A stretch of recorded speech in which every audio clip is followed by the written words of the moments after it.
नमस्कार, आप देख रहे हैं न्यूज़ 1 इंडिया। मैं हूं आपके साथ सपना शुक्ला। बुलेटिन की शुरुआत बड़ी खबर के साथ लखनऊ से एक खबर है, जहां पर डॉक्टर कफील खान ने सीएम योगी को पत्र लिखा है और पत्र लिख अपना निलंबन खत्म करने की मांग की है। महामारी में देश की सेवा करना चाहते हैं, यह अवसर मुझे दे। कफील खान ने इसका जिक्र अपने पत्र में किया है। 15 साल का अनुभव जिंदगियां बचाने के काम आ सके। महामारी के बाद दोबारा निलंबन कर दें। बियादी ऑक्सीजन त्रासदी के बाद से कफील खान निलंबित हैं। 22 अगस्त 2017 से वो निलंबित चल रहे हैं और अब अपने निलंबन को रोकने की बात उन्होंने अपने पत्र में कही है और साफ तौर पर कहा है कि जिस तरीके से महामारी का ये दौर चल रहा है, मुझे कृपया एक बार फिर से ये अवसर दिया जाए कि मैं काम करूं। मेरा 15 साल का अनुभव खराब हो रहा है। मैं चाहता हूं कि 15 साल के इस अनुभव को जाया ना करके महामारी के इस दौर में हर एक शख्स की जान को बचाया जा सके। तो क्या लिखा है वो भी हम आपको बता रहे हैं कि कोरोना वायरस की दूसरी लहर पूरे भारत में त्राही मचा रही है। बाकी डॉक्टरों पर भी विभागीय कार्रवाई होने के बावजूद उनका निलंबन समाप्त कर सेवा बहाली कर दी गई है। इसी के आधार पर मेरा भी निलंबन समाप्त होना चाहिए। महामारी में देश की सेवा करने का अवसर दें, चाहे महामारी के रोकथाम के बाद पुनः निलंबित कर दें।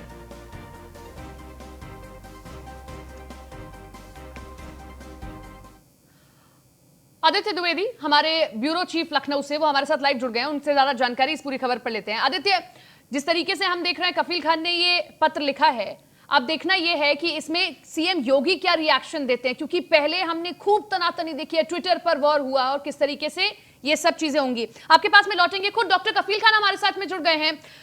डॉक्टर जी, कैसे आप देख रहे हैं इसको कफील जी, क्योंकि लगता है आपको सरकार आपको वाकई परमिशन देगी? मुझे उम्मीद तो है कि सेकेंड वेव की वजह से पूरे यूपी क्या पूरे इंडिया का हेल्थ स्ट्रक्चर जो है वो पूरी तरह से कोलैप्स कर गया है और इस वक्त डॉक्टरों की भी बहुत कमी है। हमारी फर्टिलिटी के 1000 से ज्यादा डॉक्टर्स की डेथ हो चुकी है।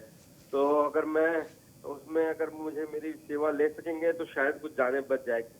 बाकी जो डॉक्टर मेरे साथ निलंबित हुए थे उनका भी निलंबन वापस ले लिया है सरकार ने, जैसे डॉक्टर राजीव मिश्रा जो प्रिंसिपल साहब थे, डॉक्टर सतीश कुमार जो ऑक्सीजन इंचार्ज थे। तो मुझे लगता है क्योंकि हाई कोर्ट और सुप्रीम कोर्ट से भी मुझे राहत मिली है और इनकी अपनी इंटरनल इंक्वायरी में भी मुझे क्लीन चिट दे दी है, तो निलंबन वापस ले लेना चाहिए। एक और सवाल है कि आपने तो पत्र लिख दिया, चलिए उस पर विचार सीएम करेंगे, आगे करते हैं या नहीं करते हैं। अगर नहीं करते हैं तो हमने आपको पहले भी देखा है किस तरीके से आप अपनी सेवाएं देते रहे हैं। कई जगह जब चमकी बुखार का कहर हमने देखा, आप वहां जाकर कैंप लगाते रहे हैं। अलग से ऐसे कोई आप प्रबंध कर रहे हैं, कोई सेवा ऐसी कर सकते हैं? जी हाँ, हम लोगों ने doctors on road initiative start कर दिया है। आज 8वां दिन है इसका और हम लोग गाँव में जा रहे हैं डॉक्टर्स और वहाँ पे मास्क, सैनिटाइजर और कोविड के प्रोटोकॉल्स कैसे लोगों को जागरूक करना है, क्योंकि गाँव में ये हालत ये हो गई है कि लोग पैंडेमिक फटीग की वजह से अब मास्क लगाना छोड़ दे रहे हैं और बहुत सी जो प्राइमरी हेल्थ सेंटर है वहाँ पे उतनी सुविधाएं RT-PCR की नहीं है, तो लोगों में जागरूकता की कमी आ गई है। उसको हम कोशिश कर रहे हैं, डॉक्टर्स ऑन रोड की अपनी कार से ही, अपनी व्हीकल से ही हम जा रहे हैं और लोगों से बातें कर रहे हैं। ये इनिशिएटिव हमने स्टार्ट किया है। करीब 100 से ज्यादा डॉक्टर्स हमारे साथ इसमें जुड़े हुए हैं। चलिए देखना है कि सरकार आपको परमिशन देती है या नहीं देती और किस तरीके से आप आगे काम करते हैं। शुक्रिया आपका तमाम जानकारी के लिए और जुड़ने के लिए। लखनऊ से खबर बताते हैं, जहां पर टीम 11 के साथ सीएम योगी बैठक कर रहे हैं। रोजाना इस तरीके से बैठक की जा रही है क्योंकि कोरोना संक्रमण लगातार बढ़ता जा रहा है। इस पर रोजाना टीम 11 में जो भी अधिकारी मौजूद रहते हैं उनसे चर्चा करते हैं मुख्यमंत्री और क्या आगे तैयारियां हैं उन पर भी जायजा लेते हैं, उन पर भी नजर बनाए रखते हैं। खुद भी संक्रमित हैं सीएम योगी आदित्यनाथ, लेकिन बावजूद इसके रोजाना इस तरीके की बैठक हम देख रहे हैं और बहुत जरूरी है ये बैठक करना क्योंकि लगातार मामले बढ़ते जा रहे हैं। अकेले लखनऊ से 5000 से ज्यादा मामले सामने आ जाते हैं। लखनऊ में हालात बदतर हो चुके हैं, अधिकारी संक्रमित हो रहे हैं, मुख्यमंत्री संक्रमित हैं, कई मंत्री संक्रमित हो चुके हैं। इसीलिए लखनऊ में हालात स्थिति बहुत खराब है। टीम 11 के साथ सीएम योगी बैठक कर रहे हैं। प्रदेश में बढ़ रहे कोरोना संक्रमण को लेकर चर्चा की जा रही है।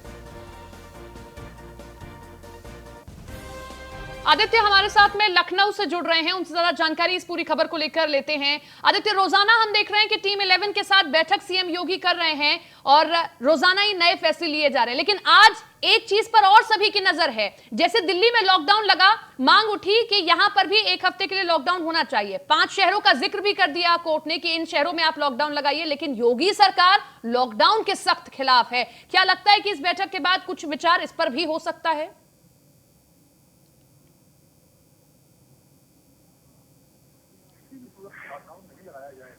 हाँ, सख्त नियम जरूर लागू किए जाएंगे तो वो कर भी दिखाया हुआ है। हालांकि कल हाईकोर्ट ने आदेश दिया हुआ था और कई तरह की सलाह भी दी थी उत्तर प्रदेश सरकार को कि वो इन सलाहों पर अमल करे यदि जरूरी समझे तो। लेकिन सिरे से खारिज करते हुए उत्तर प्रदेश सरकार ने लॉकडाउन से साफ इनकार कर दिया है और ये जरूर कहा है कि सख्ती बरती जाएगी, किसी भी तरह से कोताही नहीं होने दी जाएगी।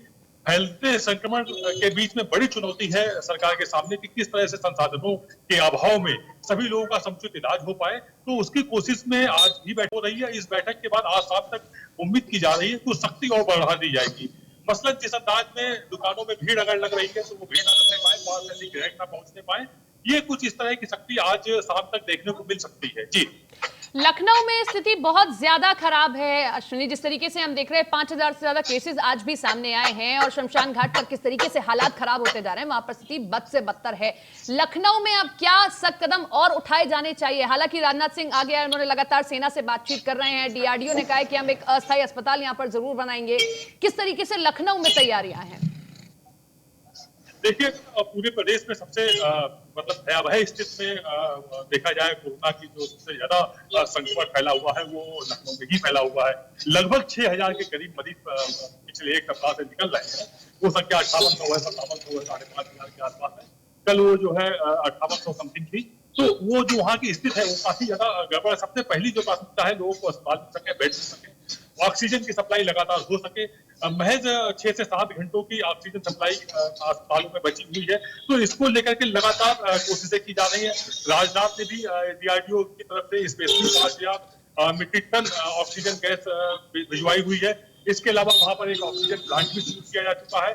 तो युद्ध स्तर पर सरकार भी कोशिशें लगातार जारी किए हुए, उन कोशिशों में कोई कमी ना होने पाए ये प्रयास किए जा रहे हैं और हर एक को समुचित इलाज मिल सके ये भी कोशिश की जा रही है। लोगों के बीच में जागरूकता फैलाने की कोशिश की जा रही है कि मास्क जरूर पहने। इसके लिए सख्ती भी बरती गई है। 1000 पहली बार चालान तो 10,000 दूसरी बार में चालान। कल प्रदेश का पहला चालान भी हुआ 10,000 रुपए का। तो इस तरह से लोगों के बीच में एक मैसेज देने की कोशिश की जाती है। लोग जागरूक होकर वे अपने घर से बाहर नहीं निकलेंगे तो कहीं ना कहीं कोरोना पे काबू पाया जा सकेगा। जी, चलिए देखना है कि अब आगे और किस तरीके की सख्ती बरती जाती है। वीकेंड लॉकडाउन लगाया जा रहा है, अब उसको शनिवार के लिए भी बढ़ा दिया गया है, लेकिन सख्त लॉकडाउन के सरकार खिलाफ है और आज ये पूरा मामला सुप्रीम कोर्ट भी सरकार लेकर गई है। आप नजर बनाए रखिए, अपडेट होता है आपके पास आते हैं। फिलहाल शुक्रिया आपका तमाम जानकारी के लिए। देश की राजधानी दिल्ली का हाल आपको दिखाते हैं, क्योंकि यहां पर मामले जब बढ़ते हैं तो सरकार ने लॉकडाउन का हथियार अख्तियार कर लिया है, लेकिन क्या उसका असर दिखाई देगा, यह भी सबसे बड़ा सवाल है। अब इस जंग में भारतीय सेना भी उतरेगी। सेना के अस्पतालों को आम नागरिकों के लिए खोला जाएगा। कोरोना पर रक्षा मंत्री राजनाथ सिंह ने आर्मी चीफ से बात की है। आर्मी चीफ मनोज मुकुंद नरवणे से बात कर मदद के दिशा निर्देशों को दे दिया गया है और नागरिकों को भी मेडिकल सुविधा उपलब्ध कराने के निर्देश रक्षा मंत्री राजनाथ सिंह ने आर्मी को दिए हैं। तो पिछली लहर में भी हमने देखा किस तरीके से जब हालात बिगड़ने लगे तो सेना का सहारा लेना ही पड़ा। सेना के इस तरीके से हमने अस्थायी अस्पताल देखे और एक बार फिर से सेना आगे आई है।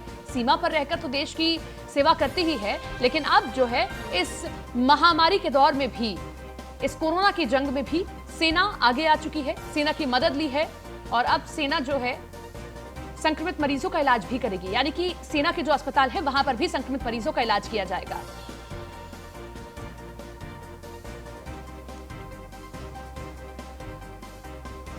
दिल्ली की बात कीजिए, उत्तर प्रदेश की बात कीजिए, छत्तीसगढ़ की बात कीजिए, मध्य प्रदेश की बात कीजिए, हर जगह हालात अमूमन एक जैसे ही हैं। इसीलिए इन हालातों पर काबू पाने के लिए अब सेना का एक बार फिर से सहारा लिया गया है। रक्षा मंत्री राजनाथ सिंह ने सेना से मदद मांगी है कि सेना भी इस जंग में आगे आए।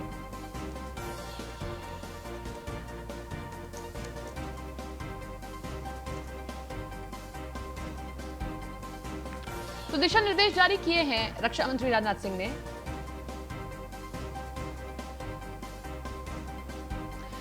Rajesh Srivastava, associate editor news one India के हमारे साथ में जुड़ गए हैं फोन लाइन के जरिए। राजेश जी, एक बार फिर से सेना का सहारा लेना पड़ा है। सेना को दिशा निर्देश दे दिए गए हैं कि वो भी इस जंग में आगे आए। किस तरीके से मदद अब सेना करने वाली है? बड़ी बात यह है कि रक्षा मंत्री राजनाथ सिंह लगातार सक्रिय हैं कोविड की लड़ाई को लेकर के, चाहे वो लखनऊ में डीआरडीओ को लेकर के ऑक्सीजन सप्लाई करने की बात हो या फिर दिल्ली में डीआरडीओ का हॉस्पिटल बनाने का। तो वो तमाम प्रयास जो किए जा रहे हैं कि किसी भी तरीके से कोरोना की लड़ाई को जीता जाए और इसको लेकर के सेना को भी अलर्ट मोड में रखा गया है, सेना को भी इस मोर्चे पर लगाया गया है और रक्षा मंत्री राजनाथ सिंह ने साफ कर दिया है कि अब इस वक्त जो है सेना प्रमुख से उन्होंने बात भी की है और उन्होंने निर्देश भी दिए हैं कि किसी भी तरीके से स्थिति को काबू में पाने के लिए जहां जरूरत पड़े वहां पर सेना का उपयोग किया जाएगा। ऐसे में सेना हर समय अलर्ट मोड पर रहे।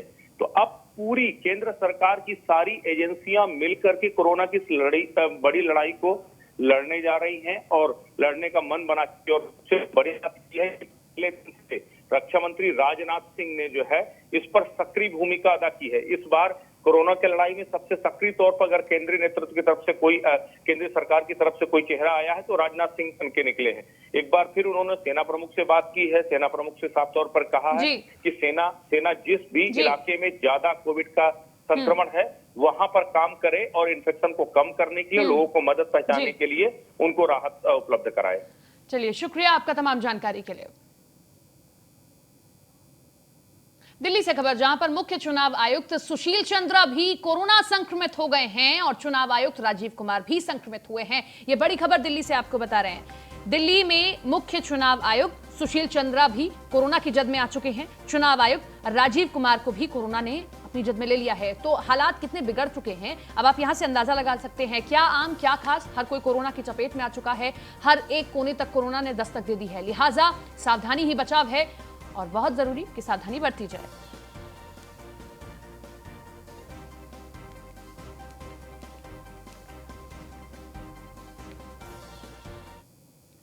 लखनऊ से खबर बताते हैं, दर्जा प्राप्त राज्य मंत्री का निधन हुआ है। पीजीआई अस्पताल में थे भर्ती हनुमान प्रसाद मिश्रा। सांस लेने में दिक्कत के बाद पीजीआई में उन्हें भर्ती कराया गया, जिसके बाद उनका निधन हो गया है।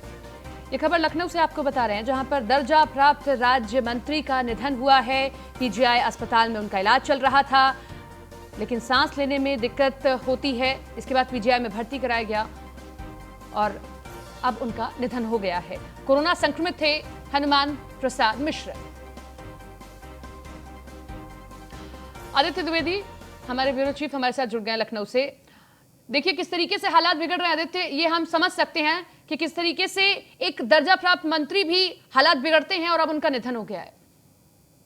जी हाँ, ये हनुमान प्रसाद मिश्र हैं, ये कानपुर में सक्रिय रहे हैं काफी राजनीति में, और इसके बाद इनकी सक्रियता को देखते हुए उत्तर प्रदेश सरकार ने पिछले साल ही इनको दर्जा प्राप्त मंत्री का पद दिया हुआ था और ये सक्रिय थे लगातार भाजपा में। इनका पिछले 10 दिन पहले काफी हालत गड़बड़ हुई तो इस पर इसको पीजीआई में भर्ती कराया गया। इलाज चल रहा था और आज सुबह अर्ली मॉर्निंग वो अब हम लोगों के बीच नहीं रहे। अब हालात इस तरह बिगड़ चुके हैं कि इसमें क्या मंत्री क्या आम जनता, क्योंकि इलाज टेस्टिंग में देरी हो रही है, टेस्टिंग की रिपोर्ट देरी से मिल रही है तो उसमें प्रॉपर इलाज नहीं हो पाता। लोग समझते हैं उनको बुखार आया हुआ है जबकि वो कोरोना की गिरफ्त में होते हैं। तो ये कहीं ना कहीं इसी की भेंट चढ़ गए हैं दर्जा प्राप्त मंत्री हनुमान मिश्रा जी। चलिए, शुक्रिया आपका तमाम जानकारी के लिए। आगरा से खबर है, जहां पर मजदूर की झोपड़ी में आग लग गई। खाना बनाते वक्त इस मजदूर की झोपड़ी में आग लग जाती है और झोपड़ी में रखा सारा सामान जलकर खाक हो गया है। ग्रामीणों ने कड़ी मशक्कत के बाद आग पर काबू पाया है। शमशाबाद के रूप सिंह के मड़ैया की ये पूरी घटना है।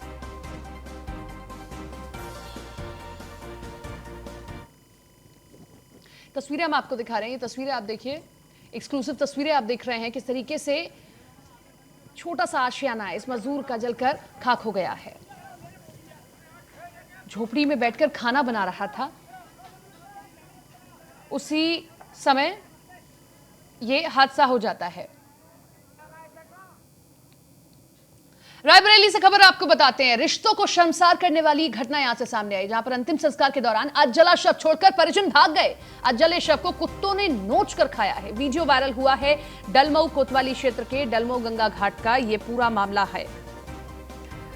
तो मानवता को शर्मसार कर देने वाली ये तस्वीरें रायबरेली से सामने आई है। रिश्तों को शर्मसार करने वाली ये पूरी घटना है, जहां पर इंतजार नहीं किया गया इस बात का भी कि जो चिता है वो पूरी जल जाए, उससे पहले ही जो रिश्तेदार होते हैं वो चले जाते हैं।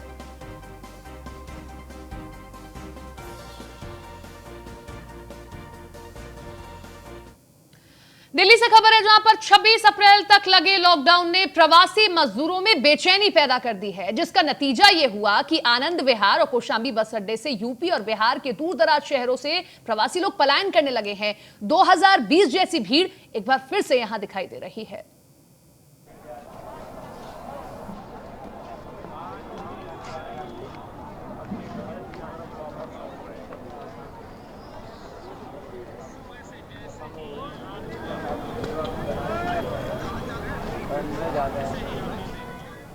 ये तस्वीरें आप देखिए, ये कल रात की तस्वीरें हैं आनंद विहार की। लेकिन क्या आपको देखकर ये यकीन होगा कि ये कोरोना दौर चल रहा है? लॉकडाउन का ऐलान इसीलिए किया गया कि सोशल डिस्टेंसिंग को मेंटेन किया जा सके, लेकिन यहां देखिए किस तरीके से लोगों में अब अफरा तफरी का माहौल है। 1 हफ्ते का लॉकडाउन है, लोगों को डर ये भी लग रहा है कि कहीं ऐसा ना हो कि हालात अगर काबू नहीं हुए तो ये लॉकडाउन आगे बढ़ा दिया जाए। शायद यही कारण है कि लोग इस तरीके से आनंद विहार टर्मिनल पर पहुंचते हैं और अपने अपने घर जाने के लिए बसें लेते हैं।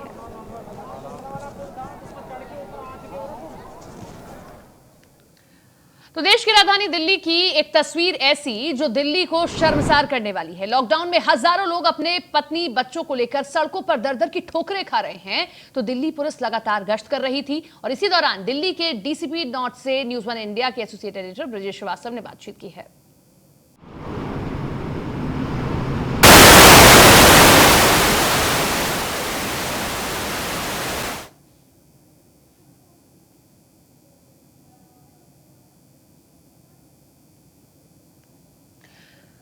तो कौशांबी डिपो की तस्वीरें हम आपको दिखा रहे हैं। इन तस्वीरों से आप अंदाजा लगा सकते हैं कि कल जब लॉकडाउन का ऐलान हुआ है, किस तरीके से अब मजदूरों में, लोगों में अफरा तफरी का माहौल है, डर है कि कहीं लॉकडाउन को आगे ना बढ़ाया जाए। इससे पहले ही, हालात बिगड़ने से पहले वो अपने अपने घर जाना चाहते हैं।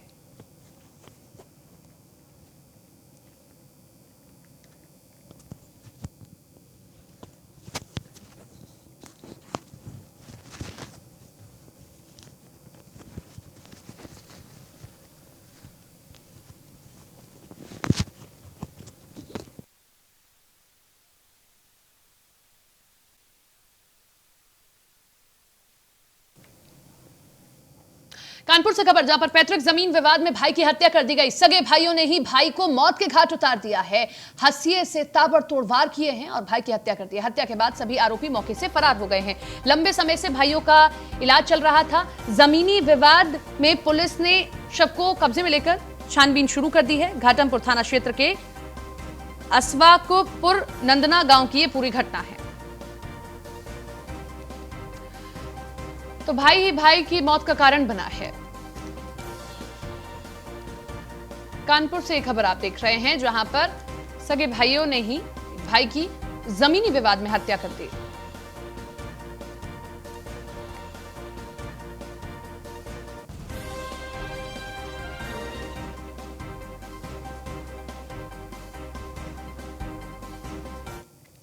प्रतापगढ़ में तेज रफ्तार का कहर देखा है। 3 ट्रकों के बीच आपस में भिड़ंत हो गई। हादसे में 2 ट्रकों में भीषण आग भी लग गई। ट्रक चालक की जलकर मौत हो गई है, 2 घायल हैं।